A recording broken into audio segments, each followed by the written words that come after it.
अभी जो आईएमएफ की नई शराइत हमारे सामने आई है, उसमें इलेक्ट्रिक व्हीकल्स पर जो टैक्स है वो भी लगने जा रहा है, सोलर पैनल्स पर टैक्स लगने जा रहा है, जीएसटी को 19% कर दिया जाएगा। क्या करेंगे हम सर? क्या होगा हमारा? देखिए, हम अपनी कमज़ोरियाँ जो हैं वो या तो आईएमएफ के हवाले कर देते हैं, आईएमएफ के कंधों पे डाल देते हैं, या फिर जो जंग ईरान और अमेरिका की शुरू हो गई हमारे खत्ते में उसके ऊपर डाल देते हैं।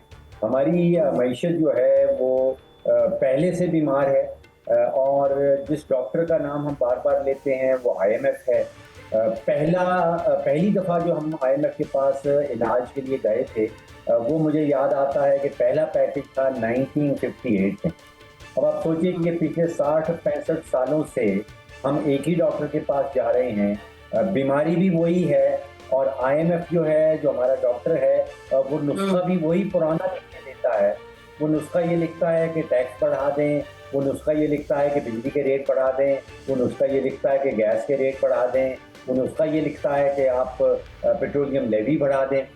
बीमारी वही है, नुस्खा वही है, बीमारी का इलाज हो नहीं पा रहा, और हम बार बार अब 1958 के बाद 25 दफ़ा हम उसी डॉक्टर के पास जा चुके हैं। वो वही नुस्खा लिख के देता है जो उसने 65 साल पहले लिखा था। बीमारी दूर हो नहीं रही, बोझ जो है वो बढ़ता चला जा रहा है। तो मैं तो ज़ाती तौर पे दो नतीजे पे पहुँचता हूँ। एक तो ये कि जो डॉक्टर वही नुस्खा लिख के दे रहा है, दोबारा से वही दवा दे रहा है, उसका भी कुछ एग्जामिनेशन होना चाहिए, और जो उस डॉक्टर का इलाज एक्सेप्ट कर लेता है और बार बार करता है, और 24 दफ़ा पहले कर चुका है, अब 26वीं दफ़ा कहीं जा रहा है करने, उसका भी आप सोचिए कि एग्जामिनेशन जरूरी। काबिल एहतराम फ़रक सलीम साहब, आप माहिर मौशियत हैं, आप मुकम्मल ग्रिप रखते हैं, हमें ये ज़रा समझा दें। हुकूमत कहती है कि मौशियत मुस्तहकम हो रही है, डॉलर हमारे काबू में है, महंगाई बिल्कुल नीचे जा रही है, ये सारी बातें रोज़ टीवी पे आप मुख्तलिफ एंकर से सुनते हैं। किबला, मैं आपसे जानना चाहता हूँ, मैं तो आम आदमी हूँ, आम आदमी की जेब में तो पैसे नहीं है, रोटी सस्ती नहीं हो रही, ये सहूलतें हमें कब मिलेंगी? और 10 में से नंबर देना चाहें मौजूदा हुकूमत को, कितने मार्क्स देंगे काबिल एहतराम फ़र्क भाई? जी, देखिए, इस बजट के अंदर जो मरकजी किरदार है वो आम आदमी का ही होगा। आम आदमी के नाम पे सब्सिडी दी जाएगी, आम आदमी के नाम पे रिलीफ दिया जाएगा, आम आदमी के नाम के ऊपर टैक्स का बोझ कम किया जाएगा। मरकजी किरदार आम आदमी का रहता है। लेकिन अगर आप बजट सुनने के बाद निकल जाएं, कराची से पेशावर तक आपको कोई आम आदमी नहीं मिलेगा।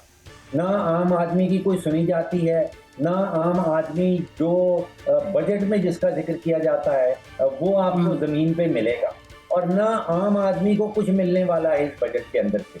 तो ये आम आदमी वाली बात तो आप भूल जाएं।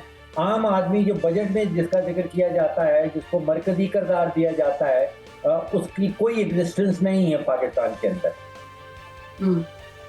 बट सर, एग्जिस्टेंस हम लोग तो है ना, हम तो कोई बहुत ज्यादा हाई क्लास हाई फाई नहीं है कि हमारे लिए अगर एक्सपेंसिव चीजें हो जाए, पेट्रोल अगर 500 से 1000 पे भी चला जाए तो हमें कोई फर्क नहीं पड़ेगा।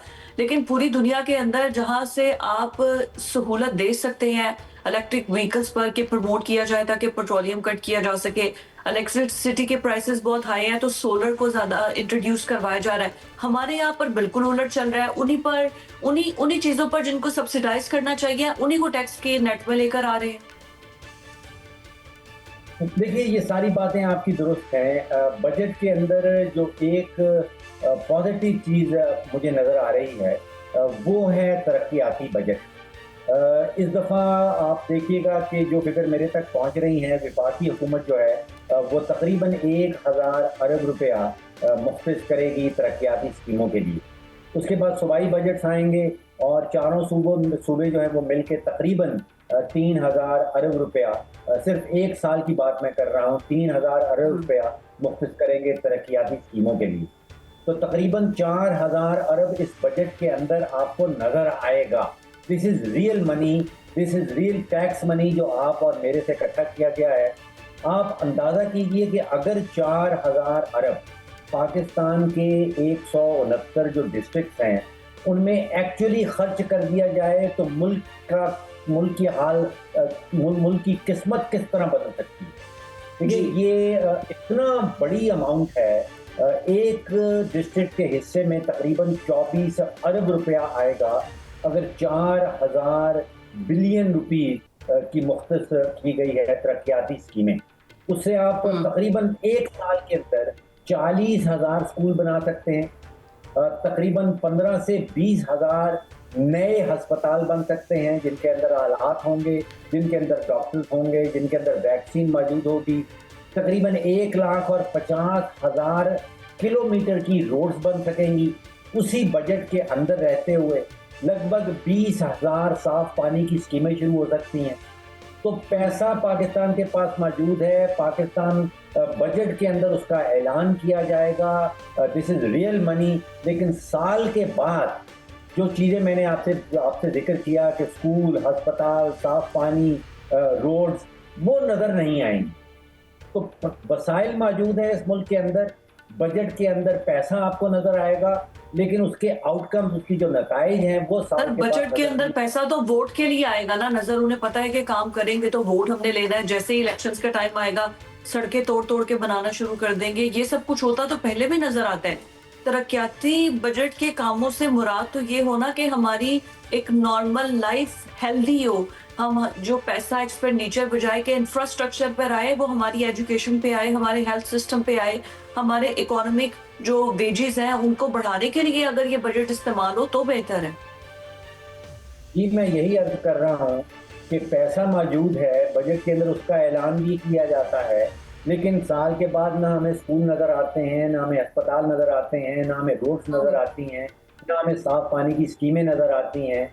तो फिर ये सवाल उठाइए कि मुल्क के पास वसाइल मौजूद हैं, बजट के अंदर उसकी एलोकेशन की जाती है, तो फिर कोई हल निकाला जाए कि ये एक्चुअल पैसा जो है ये हमें हमारे ऊपर या हमारी स्कीमों के ऊपर हमारी डिस्ट्रिक्ट के अंदर खर्च होता भी नजर आए। आपने फरमाया, फर्रुख सलीम साहब कतकलामी की माजरत चाहता हूँ, मुल्क में वसाइल हैं, आप बच्चों को लेक्चर भी देते हैं, स्कूल कॉलेजेस में कॉलम भी लिखते हैं, और आपकी बहुत ग्रिप भी है कि पानी के नीचे से तेल जो पाकिस्तान में मौजूद है उस पर भी अबूर रखते हैं। क्या थोड़ा सा एलैबोरेट करेंगे, मेरे नाज़रीन को बताएंगे कि पाकिस्तान में समुद्र के नीचे जो तेल है उस पर क्या कहेंगे आप? देखिए 78 सालों में पाकिस्तान ने टोटल कोई 18 कुएं ऑफशोर में खोदे हैं तेल को ढूंढने के लिए, और आप अंदाज़ा कीजिए कि जिसको तेल मिला है वो नॉर्वे है, उसने 5000 कुएं खोदे। लेकिन 78 साल के बाद आप सोचिए कि पहली दफ़ा ये अब ऐसा हुआ है, मई की शायद 20 तारीख को हुकूमत ने कोई 23 ऑफशोर ब्लॉक्स जो लगभग 55,000 स्क्वायर किलोमीटर के ऊपर वो फैले हुए हैं, 23 ब्लॉक की ऑक्शन की है कि यहाँ पे जो है वो ऑफशोर तेल ढूंढा जाए। अब जिस जगह पे हम तेल ढूंढने चले हैं उसके मगरिब में एक बहुत बड़ा रिजर्वायर है जिसको हम ईरान या ओमान का रिजर्वायर कहते हैं। वहाँ लगभग 208 बिलियन बैरल तेल का मौजूद है, और जहाँ अब हम चले हैं तेल ढूंढने के लिए, अगर उसके ईस्ट की तरफ चले जाएं, मशरक़ की तरफ चले जाएं, तो वहाँ पे एक बहुत बड़ा रिजर्वायर है जो कहलाता है बॉम्बे हाई। वहाँ पे लगभग 12 बिलियन बैरल ऑफ तेल मौजूद है। तो यहाँ पे हमें मेहनत करनी पड़ेगी, लेकिन जब तक आप कोई चीज़ ढूंढने नहीं निकलें तो वो आपको मिल नहीं पाती।